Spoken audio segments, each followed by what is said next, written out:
On ID. May 6, 2013, and the gritty heartland city of Cleveland is about to witness a miracle. Help me, I'm Amanda Berry. I've been kidnapped and I've been missing for 10 years and I'm here, I'm free now. Amanda Berry, abducted just a day before her 17th birthday, but she'd not escaped alone. Two other young women found that day. Gina DeJesus returns here. She is indeed home.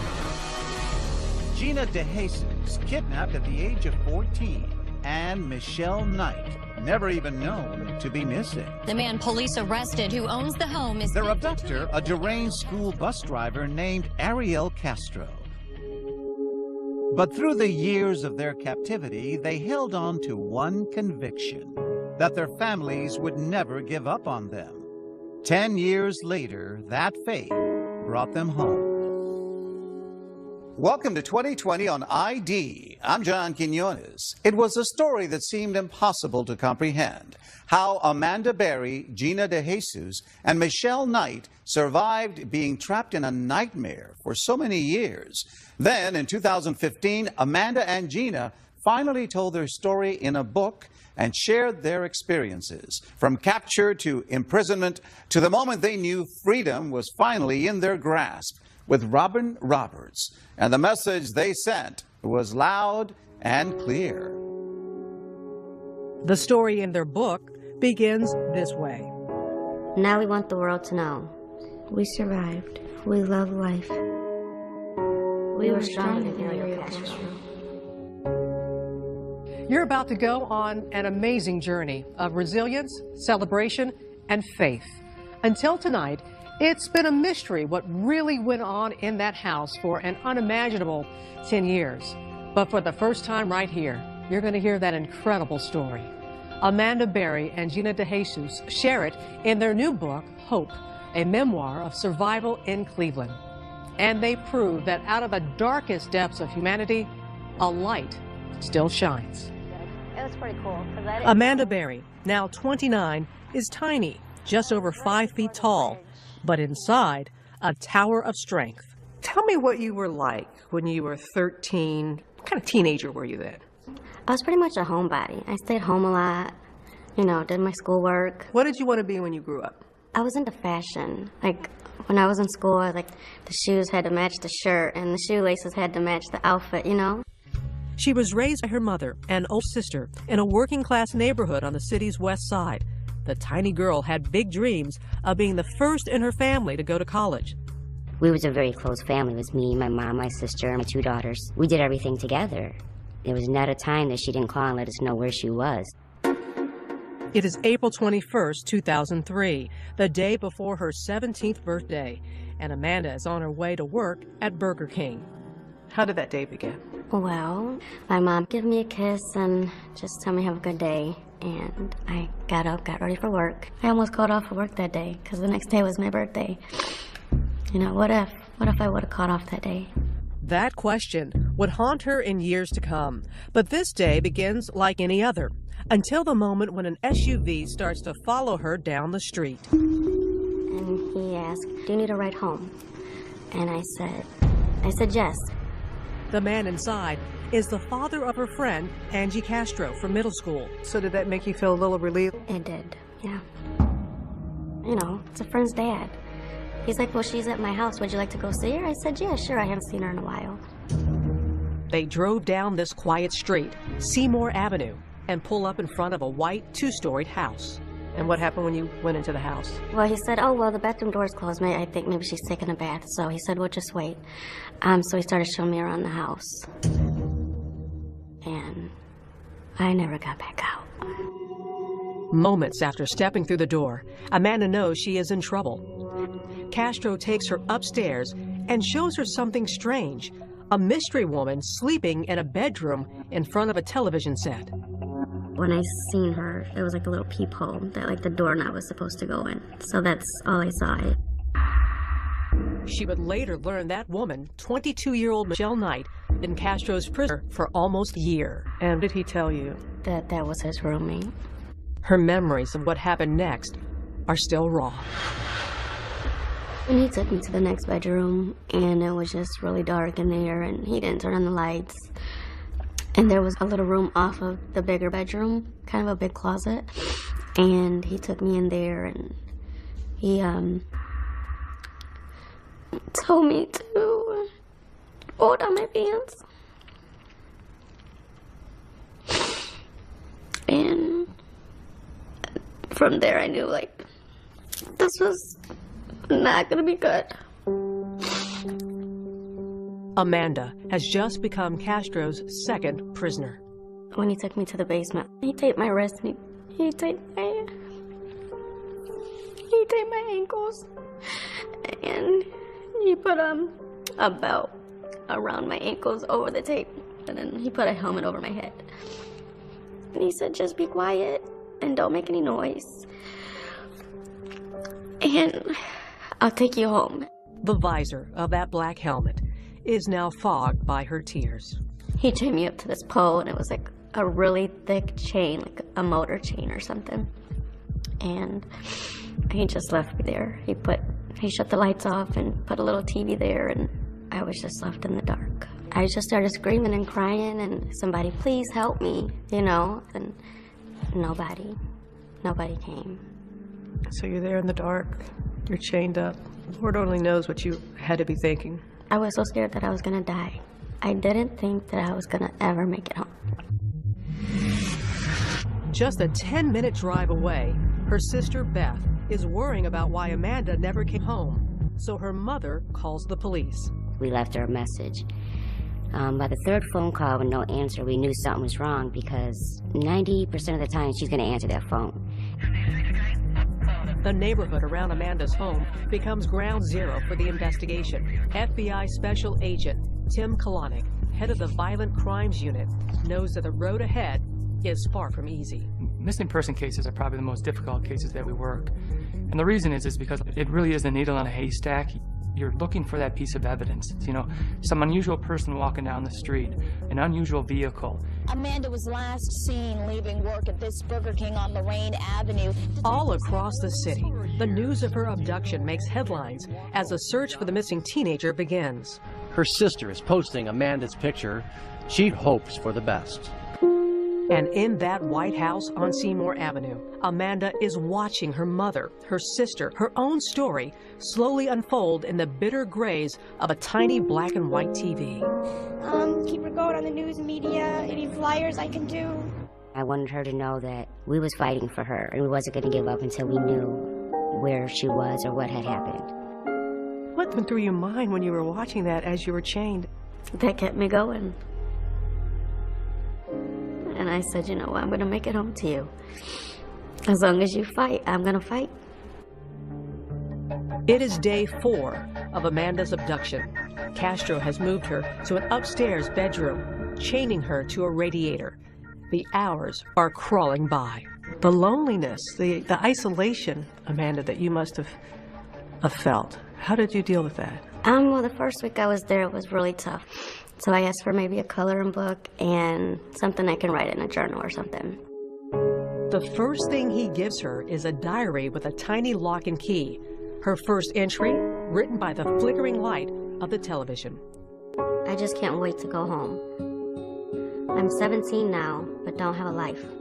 But he told me I'm young and I will go home before summer, another 2 months. It would be 10 years before she would return home. When we come back, Amanda's private diary, her secret code to trap him, next.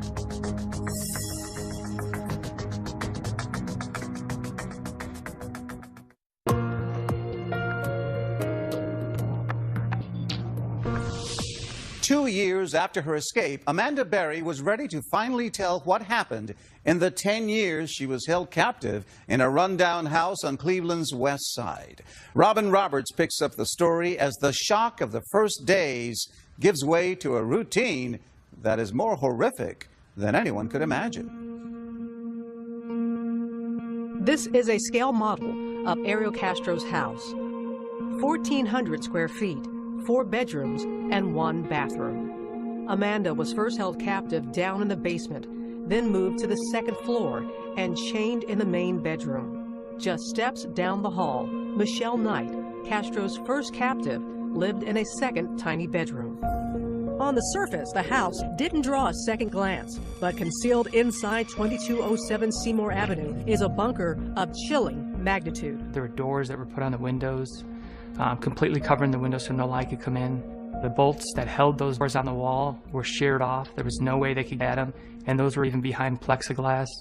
Its owner, Ariel Casrto, is 5 feet 7 inches tall and a recluse. His only known hobby, playing weekend gigs at local jazz clubs. On the outside, he appeared very normal. He was a bus driver, and there was an instance where he took the grill out in the front yard, and he invited his neighbors. He might be the last one you would suspect of wrongdoing. But the school bus driver is a man with a past. He has a former wife, 4 children, and a history of brutal violence. She and her children moved out of the house, fleeing Castro's violent rage. He hated women. He beat his wife so badly, he stomped on her head, he broke her teeth, he broke her bones. From the beginning, Amanda could sense the uncontrollable anger within. He was very intimidating. He was very scary. His voice was mean and like deep, and if you ever looked into his eyes, they were like black, like he had no soul. It is April 27th, 2003. 6 days into captivity, and Amanda is still chained to that radiator in the second floor bedroom. My chain is actually a few different chains linked by padlocks. It stretches 5 feet from the radiator to my stomach. 5 feet has become the size of my whole world. Can you describe what it was like to live chained like that? It was really hard going to sleep at night. You know, if you wanted to toss onto your back, you couldn't do that. You would have to take the whole chain and move it to the front of your stomach so that you're not laying on the big lock on your back. Her tiny room, about the size of a closet, is dark and filthy. The mattress was old and nasty. It was just disgusting, and the buckets, he used the bathroom. That smelled horrible. Once a day, he feeds her, sometimes junk food, sometimes not at all. He started to give a bag of chips or crackers or something. Her access to the bathroom is strictly limited. You could only take a bath like once a week. You know, my hair would get so tangled, and I would try to brush it out with my hands, and it just got nasty, being so dirty. Ariel Casrto is her only lifeline, but everything, even her weekly shower, comes at a price. He tried to act nice, but he's like, well, maybe you need to go take a shower, and I had to take a shower with him. He forced you to take a shower with him? He thought that, well, I gave her that. I deserve this. Well, what do you want to tell people about the sexual abuse that you suffered? It was horrible. After a while, you just get used to it. Like, you numb yourself to it, and you put your mind somewhere else so that you're not there. You know, you're not in that room with him. How often did you think you were not going to survive? Oh, there was plenty of times when I just never knew why is he keeping me here? Is it, one day when he's done with me, he'll kill me and get rid of me. Yet, what Amanda now knows of Castro's brutality strengthens her conviction to survive. I realize I have a mission. This man enjoys hurting women, and I want people to know it. I don't want him to get away with it. I need to outlast him. She keeps a record in code in her diary. Hidden testimony against Ariel Casrto. 1X, 3, 4. Each entry, a daily record of rape. You would actually put how many times he was assaulting you? I would always write these numbers at the top of the pages because I felt like, one day maybe authorities will get to read it and he'll be punished for what he did. She's disturbed that Casrto calls her his temporary wife. He would try to hold hands with me. It would just make me sick because he would fall asleep, and so I would take my hand away from his hand, and I would scoot to the very edge of the bed, but I couldn't go too far because of the chain. Amanda has been missing for a week when her family receives a late-night call. It is Casrto taunting them using Amanda's cell phone. He called and said, I have Mandy, which nobody called her Mandy, but who knew her. She wants to be with me. We're married. Well, we kind of just sat there like we know she's not married. We knew definitely that it was foul play. Making that call on Amanda's phone was a near miss in the case, leading authorities to within 2 blocks of his house. In 2003, the FBI was just starting to develop technology that could track a cell phone's location. The intelligence and the information we have indicated that Amanda's phone was used in about a 30-40 block area. We spent about a week around the clock in that area, hoping that this phone would be used again. But Casrto didn't use that phone again, and their one solid lead vanished into thin air. They were very good tips, very good leads that we had to follow up on, and we did follow up on. But unfortunately, the tip that we need just didn't come in. The weeks are slowly stretching into months when Casrto makes Amanda a strange promise. He would always tell me when he got another girl in the house that, you know, I'm just looking for another girl and then I'll take you home. But Amanda knows he's lying to her. She's seen Michelle Knight locked in another room. Though they've never spoken, she knows Michelle is a prisoner too. It was scary because I didn't know if one day we were going to be murdered, when he felt like he was done or he wanted more girls in the house. Like, what was he going to do to us? As the months pass by, Amanda's mother is fighting to hold on to hope. Her daughter's room unchanged since her disappearance. Amanda's Christmas presents still unopened. 4 miles away, in the freezing cold of her room, Amanda fills the empty hours by writing in a diary, hundreds of pages, in notebooks, on napkins, and even on fast food bags. So you get a bag like this, you'd bring back something home, what would you do with it? We would just sew all the way around. There we go. Voila. There's your paper.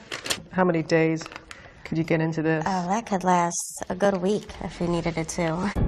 Amanda has been a prisoner for almost a year when Casrto goes on the prowl again, hunting just 5 blocks away from the street where he kidnapped Amanda. On this day, the young girl who catches his eye is 14. Her name, Gina DeJesus, and she's one of his daughter's closest friends. He pulls over to me, and then I got in the car, and then he would say he's going to turn around, and he never turned around.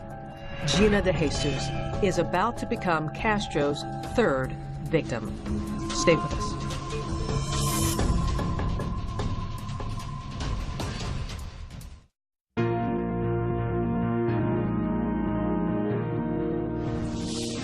Amanda Berry has been held captive for almost a year. Now, Ariel Casrto is hunting for another teenage girl to abduct.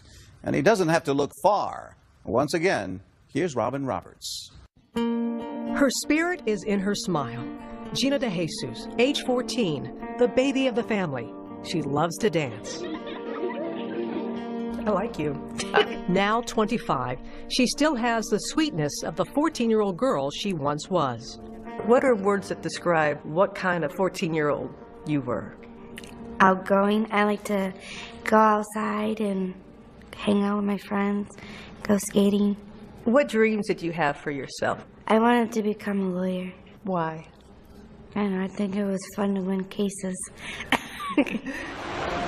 Gina grew up on the rough side of a hard town, the youngest child of 3. She was a slow learner in special education classes, and from an early age, her mother, Nancy Ruiz, always taught her to be wary of strangers.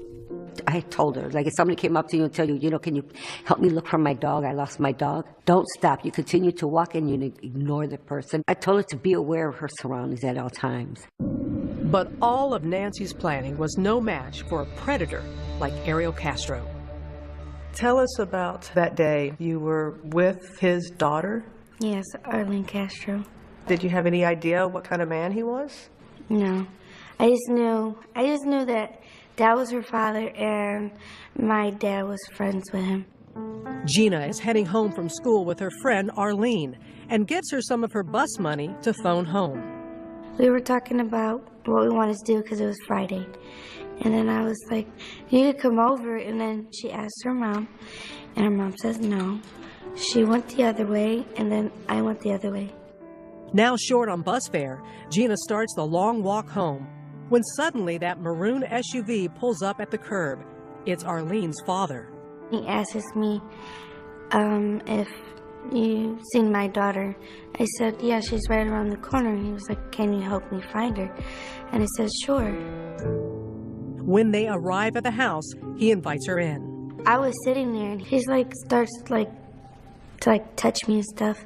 And then I'm like, what are you doing? You can go to jail. And then he just switches up like, well, okay, you're gonna go home now. He said, but you can't go through the same door you came in. He leads Gina down into his basement, then grabs her and begins to chain her. He didn't make it tight enough, so I threw it over and then I tried to run, but he sat on my back. And then I just started kicking him. I kicked him and I bruised him really bad. As Casrto overpowers the tiny girl, she starts screaming for help. Nobody could hear me. The radio was too loud. He always had that radio up so the neighbors can hear. He had 2 radios up. He had one in the basement and one in the living room. What were you feeling in those initial moments when you're in that basement for the first time and he leaves you there chained like that? I was, why is this happening? Why can't nobody hear me when I'm screaming? Help was only 2 miles away. If Gina's parents only knew where to start. I went searching everywhere. Dumpsters, schools, empty buildings. The police feverishly search for clues, now suspecting that there is a serial criminal on the loose. By air, on ground, every inch of Cleveland's west side under the microscope. For the first few weeks, Gina is traumatized by Castro's disturbing behavior. He would take my hair and put it in his mouth. I don't know why he did it, but it was gross. When was the first time that he took advantage of you? May 7th. She still remembers the exact date, but it's still too painful to say more. What are you comfortable in sharing and telling us about that? I'm not comfortable. During her first few days in captivity, Gina watches stories about her own kidnapping and begins to suspect that she is not Castro's first victim. I kept watching the news after a while. You would hope that Amanda Berry will soon come home. I was like, did you take Amanda? And he was like, no, why would you think that? I was like, because you took me. 1 month later, he admits the truth, allowing the girls to meet for the first time while watching their families on America's Most Wanted. I called in friends after friends. They said they did not see her. So what was your initial feeling that, oh my goodness, there's 2 others, that I'm not the only one in here? He's got 3 of us. There's something wrong with this man. With 3 women now imprisoned in the house, each in separate rooms, Casrto seemed to be creating a strange polygamous version of his ideal family. What was the relationship like with you and him? I couldn't stand him, but I couldn't show it all the time. I had to act like I liked him, and we were friends, but I really didn't like him. He deluded himself into thinking that he was leading a normal life with these women. He was providing for them. They had a little family, which is crazy, but that's the way he thought. At first, Gina is Castro's new favorite. He seems to treat me better than the other girls. I have the nicer room. He lets me eat first. I wonder if he's kinder to me because I'm the new girl. And I wonder what happens when I'm not new anymore. As the new girl, Gina learns about Castro's rigid house rules, granting them freedom from their chains only to clean the house. We had to make toothpaste last for 5 months. We had to use a tiny drop of dish soap to wash a full sink of dishes. We had to put the pan in the center on the stove. It couldn't be a little to the left, a little to the right. Castro used this calculated deprivation to drive the girls apart. When you have very little, you can become jealous. Yeah. What were you jealous of? It could be from getting more food, less food, different clothes. I mean, it was just simple things. But when you don't have anything, you're like, well, why don't I have that? I want that. The girls were riding an emotional roller coaster when suddenly Amanda drops a bombshell. She writes about it in her diary. I have a secret. No reason to fight. I think I'm pregnant. When we come back.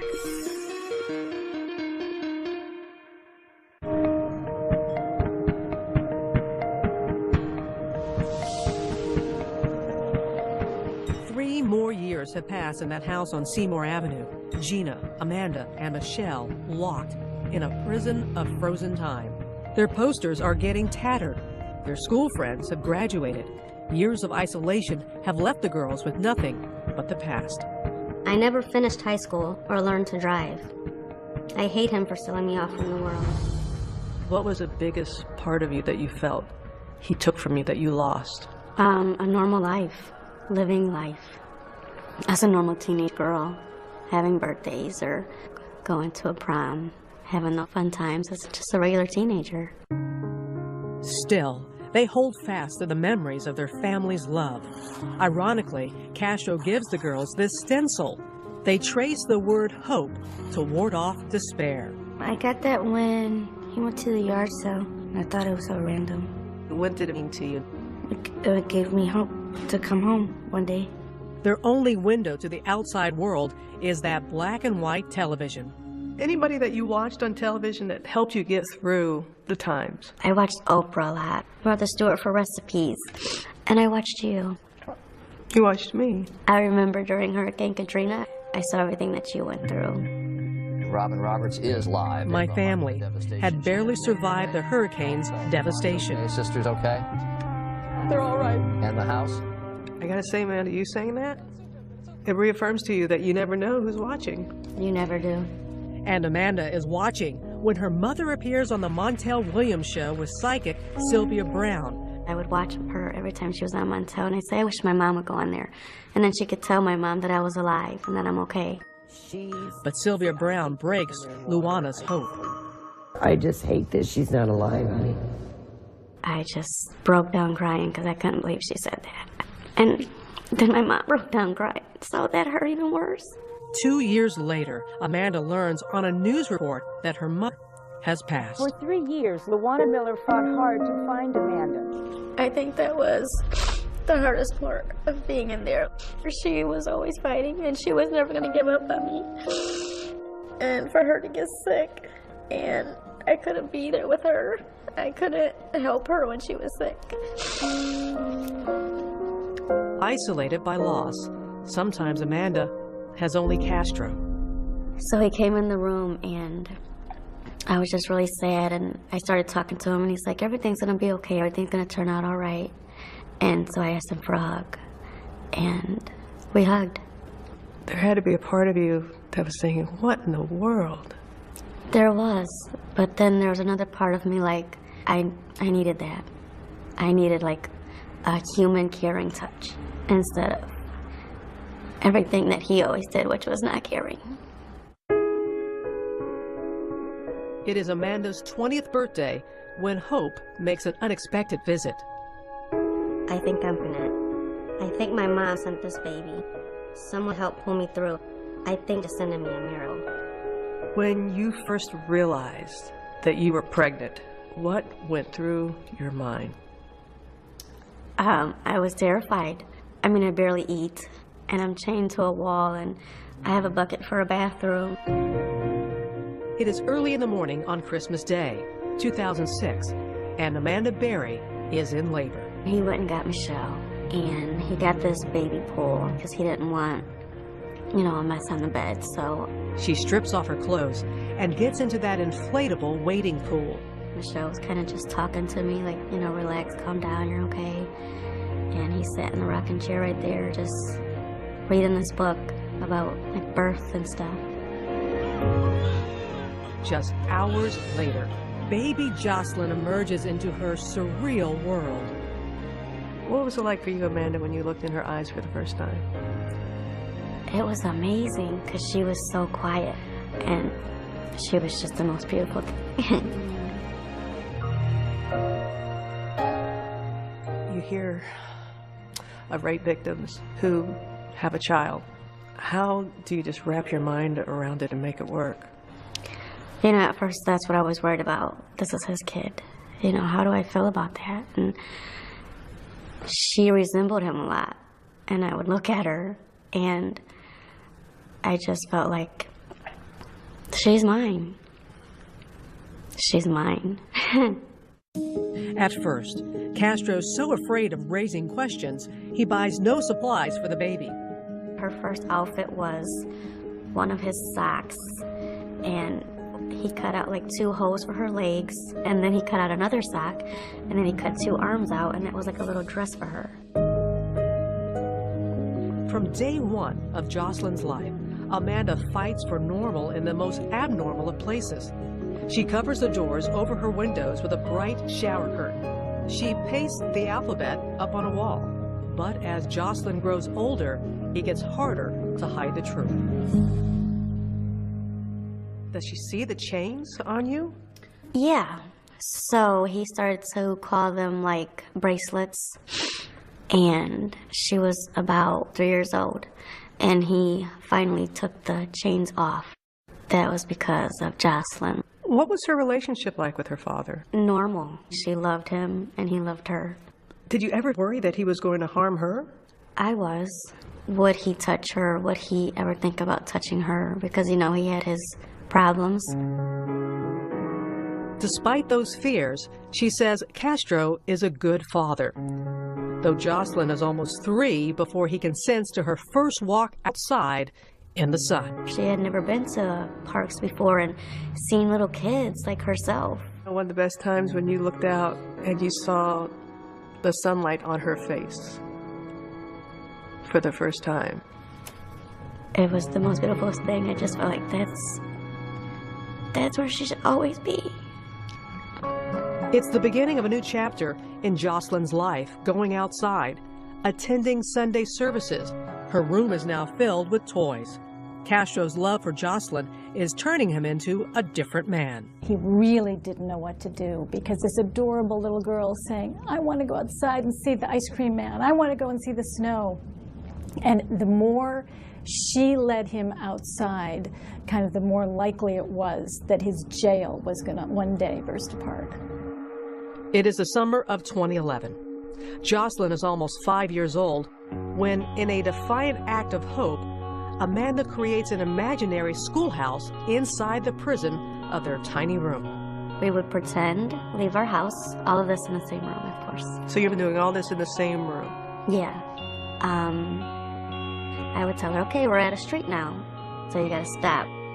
And then you look both ways for cars, and then we can go across the street.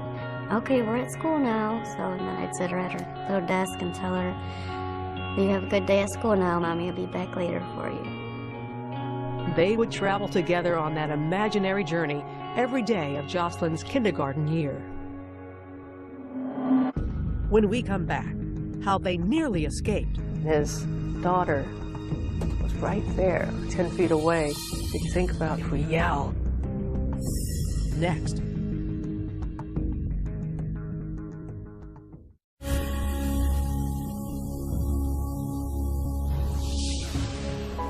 Though the house was a fortress and the girls, for years, locked and chained, the question that many may ask is, why didn't they run? I thought about putting rat poison in his beans and then spraying like pine saw in his eyes, but he was always a step ahead of what I was doing. Both girls admit there were opportunities that slipped away. Once, when Gina's friend Arlene Casrto stopped by, he moved and chained all 3 girls in the basement. The 3 of you were in the basement, and his daughter was right there. Arlene was just 10 feet away. Yeah, we could hear him laughing and talking. Still, they remained silent. Did you think about if we yell? She's right there, we're right there. Possibly she could hear you? There was always a chance. What if he killed everybody? The daily abuse was agonizing, but the unknown, even more terrifying. Every day was unpredictable. That was one of the hardest parts, because you never knew how he was going to act. What do you say to those people to make them understand? You never know until you're in that situation, what you're going to do, how you're going to react. They dreamt of escaping. They dreamt of setting the house on fire. But if I get caught, I just can't bear any more pain. And they were frozen in fear. But on May 6, 2013, courage came from the most unexpected of places. On that day, it is little Jocelyn who sparks the great escape. Jocelyn goes downstairs, and then she runs back up, and she says, I don't find Daddy. Daddy's nowhere around. It's like, Mom, Daddy's car is gone. My heart immediately started pounding because I'm like, should I chance it? If I'm going to do it, I need to do it now. Amazingly, she finds her bedroom door unlocked. This is the one time that your room was not locked. Never before. In 10 years has that happened. She races downstairs. The front door is open, but beyond it, a second door, padlocked shut. Still, Amanda manages to squeeze out an arm. So I'm just like waving my arm and I'm like, somebody please, please help me. I'm Amanda Berry, please. She's too afraid to go back for Gina and Michelle. I turned to Michelle, I'm like, we could run. But then once Michelle gets pumped, I talked her out of it. Why'd you talk her out of it? I thought that Amanda got caught. Outside, a neighbor sees Amanda, but is afraid to intervene. After I got to that door and the guy didn't help me, I was like, he's gonna come home and this is just gonna be the end. That's when Charles Ramsey shows up. I see this girl going nuts, trying to get out of her house. I go on the porch and she says, help me get out. I've been in here a long time. He kind of like started like trying to pull on the door, but he couldn't get it open either. And so he like kind of kicks it and he's like, there you go, finish kicking it out and you can get out. With reckless courage, Amanda kicks her way to freedom and emerges, clinging to her terrified daughter. This is a cell phone image of that moment of freedom.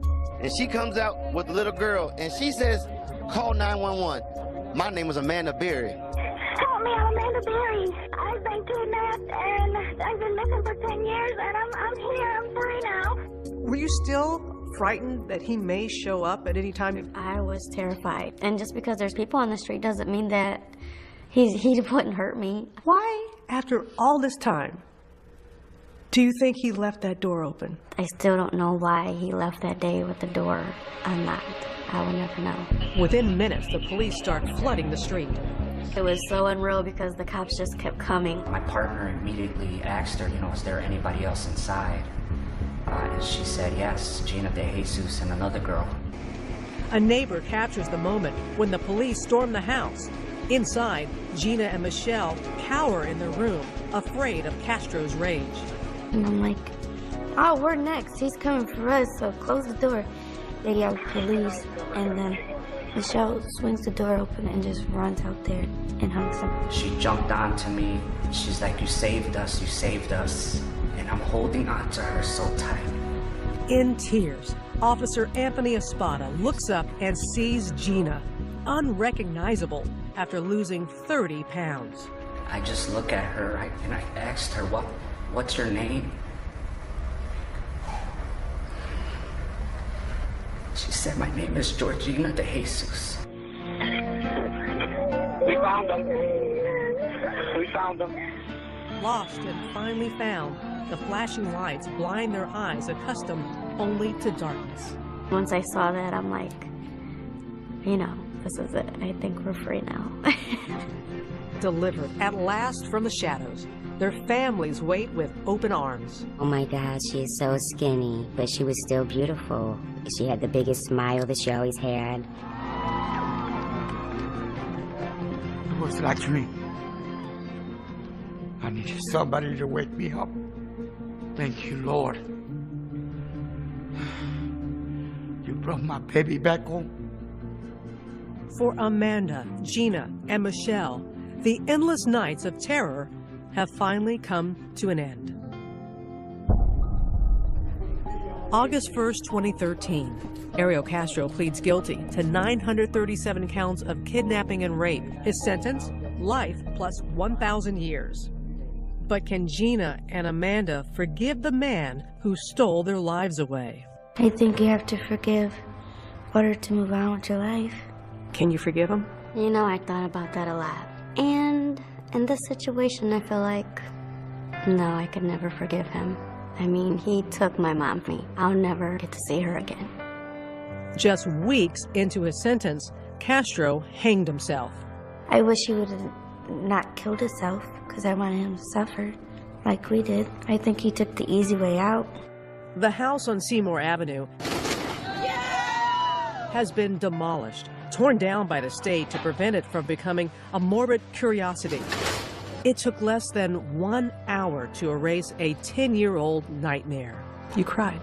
I think it was like tears of happiness. Everything bad that happened in that house, now it's gone. One hopeful item from those dark years, a thank you note, now seems prophetic. So like one day I was gonna get home and they were gonna read this. Thank you for not giving up on me. And it's because of your help that you're reading this, because that means I'm home. I think this is in part what brought you home. To Amanda Berry, Gina DeJesus, and Michelle Knight, 3 extraordinary women. And what about Michelle Knight, the third woman imprisoned in that house? We don't really keep in touch, but I just wish her the best. For Amanda and Gina, survival has sweetened the taste of freedom. And how's your life now? It's great. I can walk outside when I want. I can take my daughter to school. I can go to my friend's house. I can eat what I want. I'm going to school now. Have you learned how to drive yet? Yes, I have my license. I hope my daughter, she does good in school, and we just have a bright future and see what comes. With the past now behind them, one last note. To the thousands of missing children out there, watching, searching, as Gina and Amanda did, for a light in the darkness. And you don't know who's watching you right now when we air this. What do you say to that person who's watching you right now? Amanda looked straight into the camera with this message of hope. Never give up, because you will make it. Your family, your friends will not give up, so you don't give up.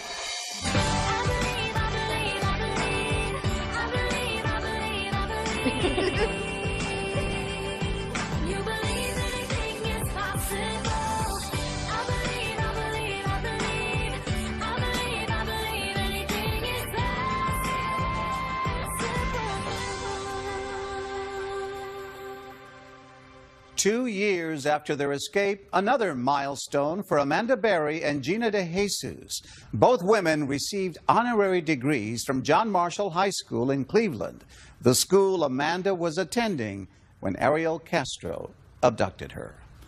I'm John Quinones. Please join us next time for another edition of 2020 on ID.